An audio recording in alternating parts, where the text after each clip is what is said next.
ನಾನು ದೆಹಲಿಗೆ ಹೋಗ್ತಾ ಇದ್ದೀನಿ. ನನಗೊಂದು ಖಾಸಗಿ ಮದುವೆ ಇದೆ ಇವತ್ತು ಸಾಯಂಕಾಲ. ಸ್ನೇಹಿತರು IAS ಆಫೀಸರ್ ಅವರ ಮಗದ್ದು ಮದುವೆ ಇದೆ, ಹೋಗ್ತಾ ಇದ್ದೀನಿ. ಒಂದು ಎರಡನೇದು 14ನೇ ತಾರೀಕು ವೋಟ್ ಚೋರಿ ವಿಚಾರದಲ್ಲಿ ರಾಮಲೀಲಾ ಮೈದಾನದಲ್ಲಿ ಒಂದು ದೊಡ್ಡ ಆ ಸಭೆಗೆ ನಮ್ಮ ರಾಜ್ಯದಿಂದ ಪ್ರತಿಯೊಂದು ಜಿಲ್ಲೆಯಲ್ಲೂ ಕೂಡ 300 ಜನ ಕರ್ಕೊಳ್ಬೇಕು ಅಂತ ಹೇಳಿ ನಾನು ಎಲ್ಲ ನಮ್ಮ ಕ್ಯಾಬಿನೆಟ್ ಮಿನಿಸ್ಟರ್ಸ್ ಹೇಳಿದ್ದೀನಿ. ನಮ್ಮೆಲ್ಲ MLAಗಳು ತಿಳಿಸಿದ್ದೀನಿ.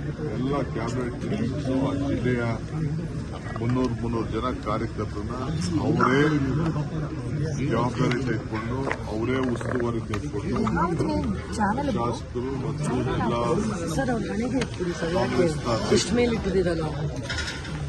ಜಿಲ್ಲಾ ಕಾಂಗ್ರೆಸ್ನ ಅಧ್ಯಕ್ಷರು ನೇತೃತ್ವದಲ್ಲಿ ವೋಟ್ ಚೋರಿ, ಯಾಕೆಂದರೆ ನಮ್ಮಿಂದಲೇ ವೋಟ್ ಚೋರಿ ಪ್ರಾರಂಭ ಆಗಿದ್ದು, ನಮ್ಮಿಂದಲೇ ವೋಟ್ ಚೋರಿಗೆ ಈ ದೇಶದಲ್ಲೇ ಒಂದು ದೊಡ್ಡ ಆಂದೋಲನ ನಡೀತಾ ಇರೋದು.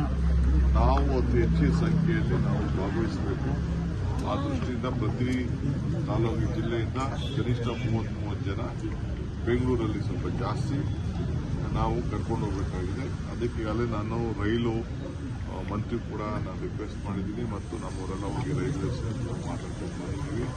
ಅಲ್ಲಿ ಅಕಾಮಿಡೇಷನ್ ಕೂಡ ನಾವು ವ್ಯವಸ್ಥೆ ಮಾಡಬೇಕಾಗಿದೆ. ಅದನ್ನು ಕೂಡ ಕೆಲವರು ಹೋಗಿ ನನ್ನ ಜವಾಬ್ದಾರಿ ವಹಿಸಬೇಕಾಗಿದೆ. ಸೊ ಆ ದೃಷ್ಟಿಯಿಂದ ನಾನು ಎಲ್ಲ ಬ್ಲಾಕ್ ಅವ್ರಿಗೆ, ಜಿಲ್ಲಾ ಕಾಂಗ್ರೆಸ್ ಅವ್ರಿಗೆ, ಶಾಸಕರಿಗೆ, ಮಂತ್ರಿಗಳಿಗೆ ಮನವಿ ಮಾಡಿಕೊಡ್ತಾ ಇದ್ದೀನಿ. ಇದು ನಿಮ್ಮ ರೆಸ್ಪಾನ್ಸಿಬಿಲಿಟಿ, ನಾನು ಒಬ್ಬರೇ ಮಾಡೋದಲ್ಲ, ನೀವು ಎಲ್ಲ ಸೇರಿ ಮಾಡಲೇಬೇಕು ಅಂತೇಳಿ ಎಲ್ಲರಿಗೂ ತಾಕೀತು ಈಗಾಗಲೇ ನಾನು ಮಾಡಿದ್ದೀನಿ. ಮೊನ್ನೆ ನಾನು ಚೀಫ್ ಮಿನಿಸ್ಟರ್ ಇಬ್ಬರು ಕೂಡ ಎಲ್ಲರಿಗೂ ಕೂಡ ಸಂದೇಶವನ್ನು ಕೂಡ ಕಳಿಸ್ತೀವಿ. ಇದು ನನ್ನ ಇದು. ಸೊ 8ನೇ ತಾರೀಕಿಂದ ಏನಿದೆ ಸ್ವಲ್ಪ ಮುಂದಕ್ಕೆ ಆಗಬೇಕು ಚಾನ್ಸಸ್ ಇದೆ. ಕೆಲವು ಟೆಕ್ನಿಕಲ್ ಇಶ್ಯೂಸ್ ಇದೆ. ನಾನು CM 8ನೇ ತಾರೀಕು ಅವ್ರನ್ನ MPsನ ಮೀಟ್ ಮಾಡಬೇಕು ಅಂತ. ಯಾಕೆಂದರೆ ಇಲ್ಲಿ ಲೋಕಲ್ ಆಫೀಸ್ ಇವರು ಅಪೋಸಿಷನ್ ಕರ್ಕೊಂಡು ಹೋಗಬೇಕು ಅಂತಿದೆ. ಅವರೇನೋ ಒಂದು ರಾಗ ಹಿಡಿತಾ ಇದ್ದಾರೆ. ಸೊ ಅದಕ್ಕೆ ನಾನು CM ಮಿಕ್ಕಿದ್ನ ನಾವು ಮಾತಾಡಿ ಅವ್ರಿಗೂ ಕನ್ವೀನಿಯಂಟ್ ಡೇಟ್ ನಾವು ಫಿಕ್ಸ್ ಮಾಡ್ತೀವಿ. ಸರ್, ಇವತ್ತು ವೇಣುಗೋಪಾಲ್ ಅವರು CM ಅವ್ರನ್ನ ಭೇಟಿ ಮಾಡಿದ್ದಾರೆ ಮಂಗಳೂರಲ್ಲಿ. ಸರ್, ಬಹಳ ಸಂತೋಷ. ವೇಣುಗೋಪಾಲ್ CM ಭೇಟಿ ಮಾಡೋದು ತಪ್ಪೇನಿದೆ? ರಾಹುಲ್ ಗಾಂಧಿ ಭೇಟಿ ಮಾಡೋದು ತಪ್ಪೇನಿದೆ? ಅವರೆಲ್ಲರೂ ಮಾತಾಡ್ತಾರೆ.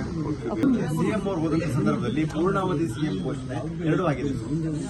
ಇವೆಲ್ಲ ಕೆಲವು ಅಭಿಮಾನಿಗಳು ಮಾತಾಡ್ತಾರೆ. ಅದಕ್ಕೆಲ್ಲ ಯಾಕೆ ರಾಜಕಾರಣದಲ್ಲಿ ಎಲ್ಲ ತರದ ಜೈಕಾರಗಳು, ಧಿಕಾರಗಳು, ವಿಮಾನದ ಮಾತುಗಳು ಎಲ್ಲ ಕೂಡ ಇರ್ತವೆ. ಅದಕ್ಕೆಲ್ಲ ನಾವು ಕರೆಕ್ಟ್